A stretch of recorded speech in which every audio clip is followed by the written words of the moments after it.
Assalamualaikum warahmatullahi wabarakatuh. Perkenalkan, nama saya Muhammad Yoga.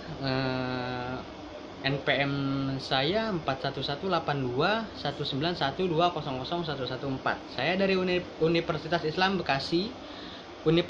Universitas Islam Bekasi, Fakultas Keguruan dan Ilmu Pendidikan, Program Studi Pendidikan Jasmani, Kesehatan dan Rekreasi, Kuliah Pertumbuhan dan Perkembangan Peserta Didik, dosen pengampu yaitu Ibu Yunisa Lasma MPD.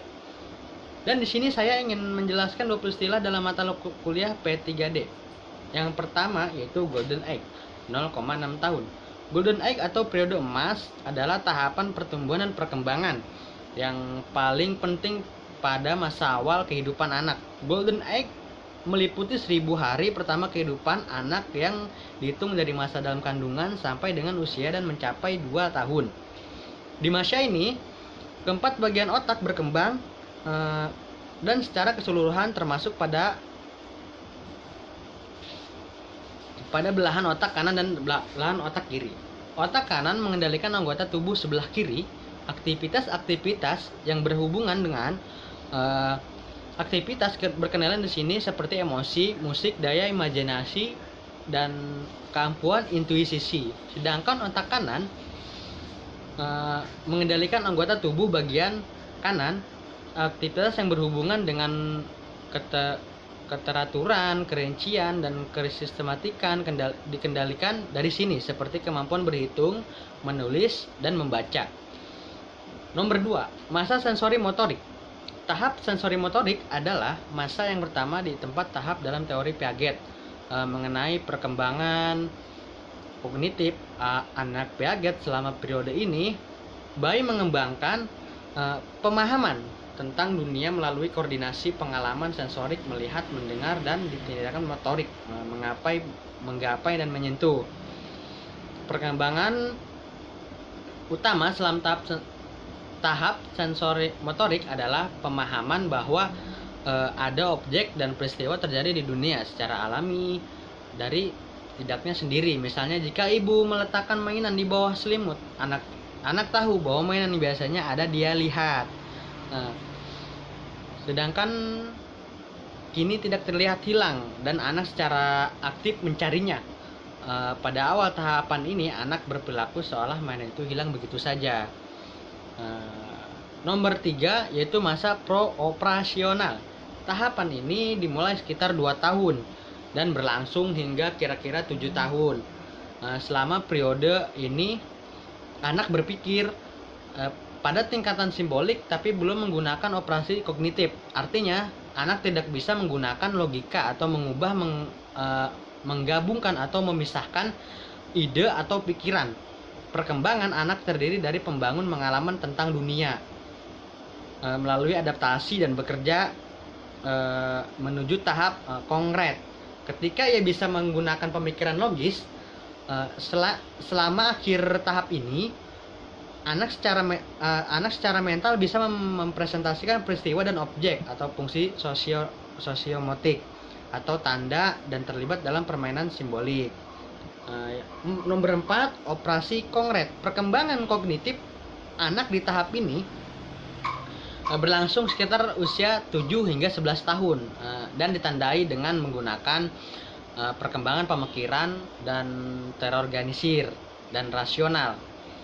Piaget menganggap tahap konkret sebagai titik balik utama dalam perkembangan kognitif anak karena menandai awal pemikiran logis tapi hanya menerapkan logika dan objek besi. Sedangkan yang nomor 5, operasi formal. Perkembangan kognitif anak menurut tahap terakhir menurut Piaget dimulai sekitar usia 12 tahun dan berlangsung hingga dewasa. Saat remaja memasuki tahap ini, mereka sudah mulai bisa berpikir abstrak, menilai logis, dan menarik kesimpulan berdasarkan informasi yang ia peroleh. Seorang remaja ia melakukan perhitungan, menghitung matematis, berpikir kreatif, menggunakan penalaran abstrak, dan membahayakan hasil dan tindakan tertentu. Sedangkan yang nomor 6, adolescense. Ini ialah adolescense atau remaja berasal dari bahasa lain. Adolescense yang berarti tumbuh menjadi dewasa atau dalam berkembangan menjadi dewasa. Istilah adolescense atau remaja berasal dari kata lain. Adolescence kata bendanya adolescence yang berarti remaja, yang berarti tumbuh dan tumbuh menjadi dewasa. Bangsa primitif demikian pula orang-orang zaman purbakala memandang masa puber dan masa remaja tidak berbeda dengan periode-periode lain dalam tentang kehidupan. Anak dianggap sudah dewasa apabila mampu mengendalikan reproduksi. 7. Afektif. Afektif adalah segala sesuatu yang berkaitan dengan sikap, watak, perilaku, minat, emosi, dan nilai yang ada di dalam diri setiap individu. Menurut beberapa ahli, afektif ini erat kaitannya dengan kognitif. Karena semakin tinggi tingkat kekuasaan kognitif seseorang, semakin mudah untuk memperkirakan perubahan perilakunya. Sedangkan nomor 8, kepribadian. Kepribadian adalah keseluruhan secara seseorang individu beraksi dan berinteraksi dengan individu lain. Di samping itu, kepribadian sering diartikan sebagai ciri-ciri yang menonjol pada individu lain. Seperti kepada orang yang pemalu dikenakan atribut berkepribadian pemalu. Kepada orang supel diberikan atribut kepribadian supel, dan kepada orang yang pelin-pelan, pengecut dan semacam diberikan atribut tidak punya kepribadian. Nomor 9, IQ dan tingkatannya. Kecerdasan yang bisa kita sebut dengan IQ, Intelligence Quotient, merupakan skor atau nilai yang menunjukkan tingkat kecerdasan seseorang berdasarkan perbandingan dengan semuanya dalam suatu populasi untuk mengetahui level atau tingkatan di mana kondisi IQ seseorang dapat dilihat dengan melakukan tes psikotes. Sedangkan nomor 10, emotional quotient. Kecerdasan emosional, bahasa Inggris emotional quotient disingkat EQ, adalah kemampuan seseorang untuk menerima, menilai, mengelola, serta mengontrol emosi dirinya dan orang lain di sekitarnya. Sedangkan nomor 11 yaitu social quotient. Kecerdasan sosial adalah kemampuan untuk secara efektif menavigasikan, bernegosiasi dalam interaksi dan lingkungan sosial. Menurut ilmuwan data Ross Honeywell, kecerdasan sosial adalah gabungan dan kesadaran diri dan kesadaran sosial, evolusi, keyakinan sosial dan sikap, serta kapasitas dan kemampuan yang mengelola perubahan sosial dan kompleks. Psikologis Nicholas Humphreys percaya bahwa kecerdasan sosial bukan kecerdasan kuantitatif yang mendefinisikan manusia. Nomor 12, bakat motivasi. Pengertian bakat menurut Sukardi 2003, bakat merupakan suatu kondisi atau suatu kualitas yang dimiliki individu yang memungkinkan individu itu untuk berkembang pada masa mendatang. Bakat sangat kecil kemungkinan untuk berubah. Bakat itu relatif, tetap sepanjang waktu tertentu, karena bakat itu relatif memprediksi keberhasilan dalam bidang kependidikan dan karir, serta memberikan suatu landasan untuk mengambil keputusan karir. Nomor 13, hierarki kebutuhan atau teori Maslow. Teori hierarki ini kebutuhan Maslow adalah teori yang diungkapkan oleh Abraham Maslow. Beliau beranggapan bahwa kebutuhan-kebutuhan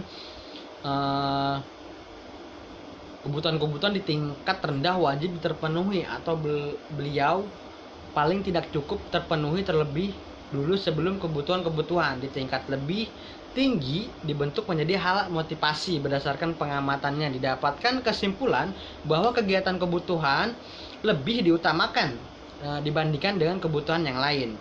Yang 14 yaitu FAUD, pendidikan anak usia dini.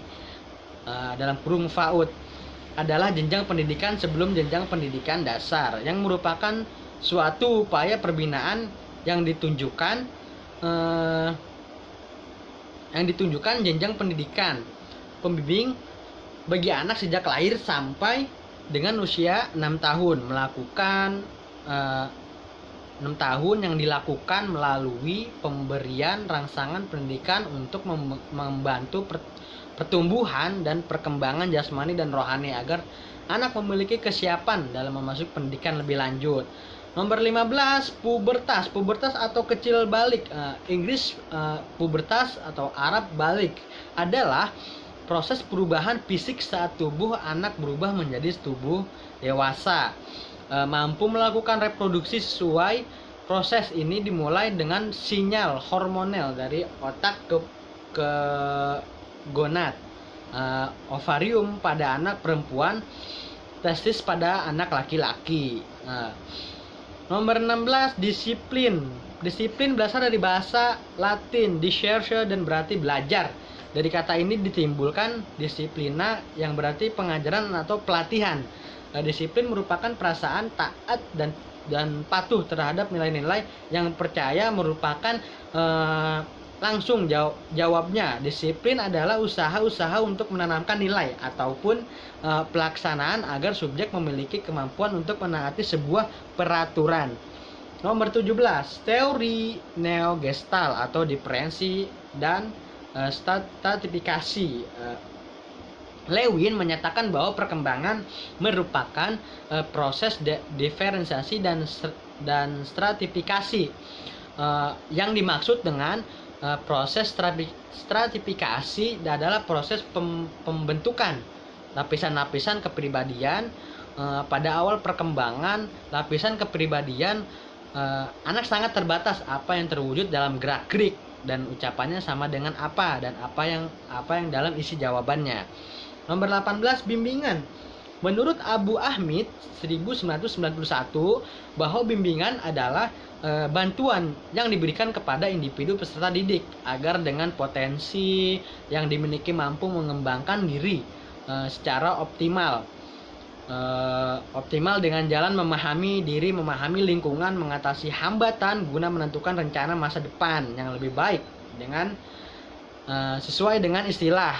Maka bimbingan dapat diartikan secara umum sebagai bantuan dan tuntunan. 19, yaitu parental trait. Orang tua, ayah dan ibu sebagai pemimpin sekaligus pengendali sebuah keluarga dipastikan memiliki harapan-harapan atau kegiatan-kegiatan yang berendak dicapai di masa depan.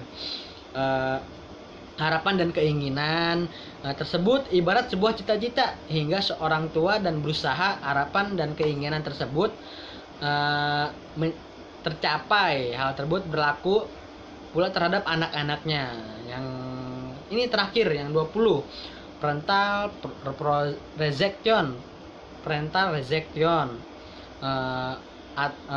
Penolakan orang tua adalah menurut Rohner ketidakhadiran atau penarikan signifikan kehangatan, kasih sayang atau cinta dari orang tua terhadap anak-anak mereka.